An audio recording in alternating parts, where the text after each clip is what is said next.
Қайырлы күн достар, менің каналыма қош келдіңіз. Бүгін мен түріктің өте дәмді тағамы пахлава жасайтын боламын. Менімен бірге болыңыздар. Маған 2 жұмыртқа қажет болады. Бір жұмыртқаны түгелімен, ал бір жұмыртқаның ағуызын алып қалып, сарысын қосып барлығын жақсылап араластырып аламыз.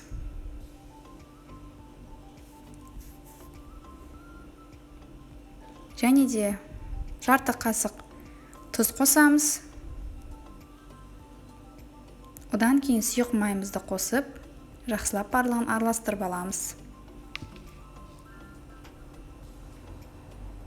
Жылы сүтімізді құямыз. Және де тағы да жақсылап барлығын араластырып аламыз.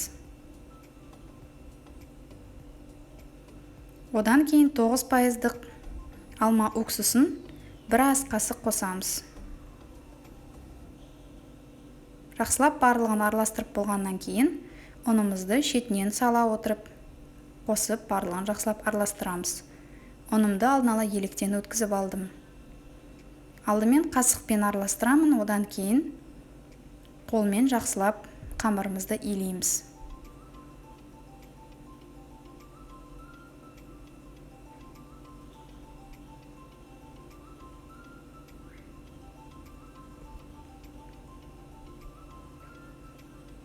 Ыңғайлы болу үшін үстелдің үстіне қамырымызды қоя отырып, жақсылап қамырымызды илеп аламыз.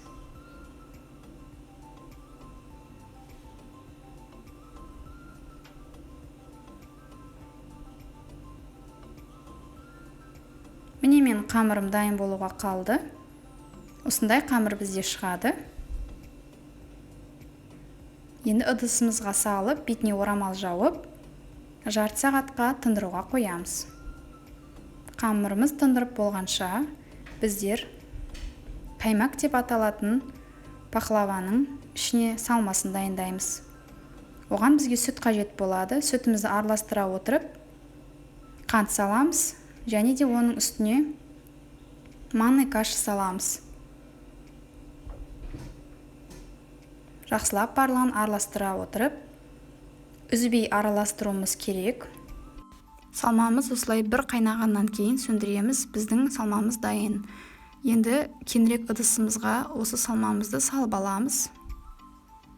Сол кезде біздің салмамыз тезірек суитын болады.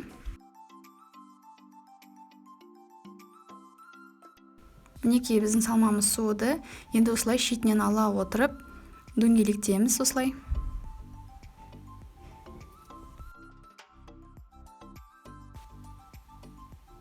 Бірінші салмамды дайындап алдым.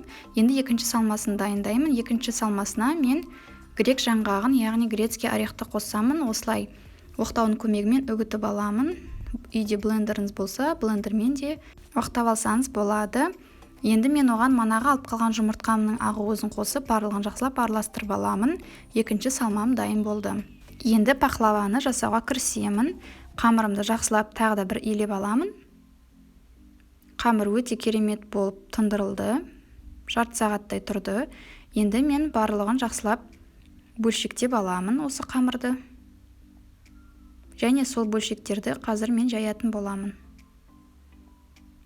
Кеңірек ыдысымызға барлығын дөңгелете отырып салып қоямыз. Және де міндетті түрде бетін орамалмен жауып қойыңыздар, әйтпесе біздің қамырымыздың беті қатып кетеді. Қамырымыздың бірінші бөлігін жаямын. Пахлаваны міндетті түрде кукурузный крахмалмен, яғни жүгері крахмалымен жаятын боламын. Ұн пайдалануға болмайды. Осылай кукурузный крахмалды себе отырып, нанымызды, яғни қамырымызды илеп аламыз.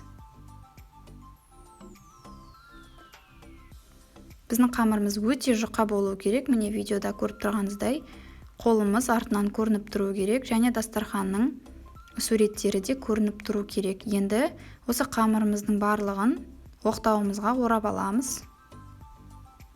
Және де қамырымызды оқтаудың ортасына жинап аламыз. Екі жағынан жақсылап қысамыз видеодағыдай. Енді бір шетінен соза отырып, осылай қамырымызды шығарып аламыз оқтаудан.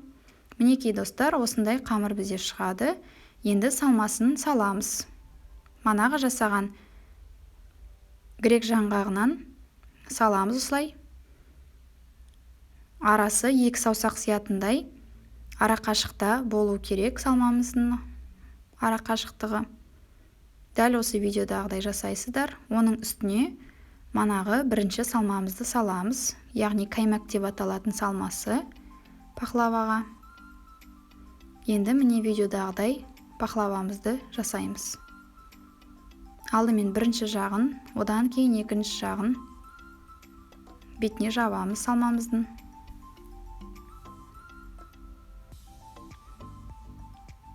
Енді осылай видеодағыдай қысамыз екі жағынан. Барлығын жақсылап қысып шығамыз осылай қамырымызды. Және де пышақтың көмегімен кесіп аламыз. Міне осындай бізде әдемі пахлавалар шығады. Енді қамырымызды айналдыра отырып, теріс жағын айналдырып, екі шетінен қаттырақ қысамыз видеодағыдай. Міне осындай өте әдемі пахлавамыз шығады. Енді барлығын тақтайшаға қоя отырып, екінші қамырымызды илейміз. Барлық қамырды осылай илеп шығамыз. Енді мен сіздерге қазір екі қамырды бірден қалай илеуге болатынын көрсетемін. Міне бірінші қамырымызды илеп алдық. Міне екінші қамыр. Екеуін бірге қазір илейміз. Крахмалды себе отырып, бір мезгілде екі қамырды бірден илеуге болады. Сіздің уақытыңызды да үнемдейтін болады. Естеріңізде болса, біздің пахлавамыздың қамыры өте жұқа болып иленеді. Мінекей, екі қамыр иленіп болды. Міне өте жұқа болып шықты. Міне өздеріңіз көріп тұрғаныңыздай, дастарханның оюы барлығы көрініп тұр. Енді манағы тәсілмен пахлаваның барлығын жасап шығамыз. Дәл манағыдай барлығын жасап шығамыз. Салмасын салып шығамыз. Және де қайтадан пахлавамызды осылай етіп жасаймыз. Жақсылап екі жағынан қысып аламыз. Айналдырамыз міндетті түрде. Біздің пахлаваларымыз дайын болды. Енді біздер сары май мен сұйық майды ертіп аламыз.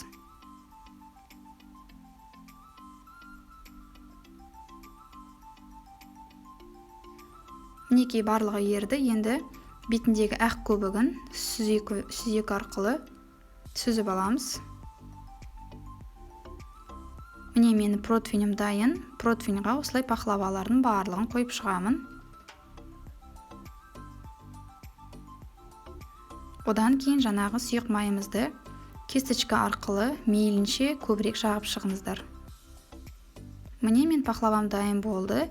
Пахлаваны 180 градуста 40-45 минут пісіреміз. Пахлавамыз піскенше пахлаваға құятын сиропымызды дайындап аламыз. Ол үшін кеңірек ыдысымызға суымызды құямыз. Оның үстіне лимон шырынын құямыз және де қант саламыз. Барлығын жақсылап араластырамыз. Мінекей осындай бізде сироп шығады. Менің пахлавам дайын болды. Пештен шыққан ыссы пахлаваға жаңа қайнаған сиропты бетіне құямыз. Міндетті түрде сиробымыз қайнаған болу керек. Барлығын құйып шығамыз. Біздің пахлавамыз дайын болды. Дайын болған пахлавамызды 5-6 сағатқа тоңазытқышқа салып қою керек. Пахлавамыз өте дәмді, өте керемет болып шықты. Міне қазір мен дәмін көргелі жатырмын. Өте керемет болып шықты. Міндетті түрде үйде осы рецепті қолданып көріңіздер. Менің видеом ұнаса, менің каналыма тіркеліп, лайк басып, комментарий жазыңыздар. Және де міндетті түрде колокольчикті басып қойыңыздар. Сол кезде менің видеомды бірінші болып көресіздер. Келесі кездескенше сау болыңыздар.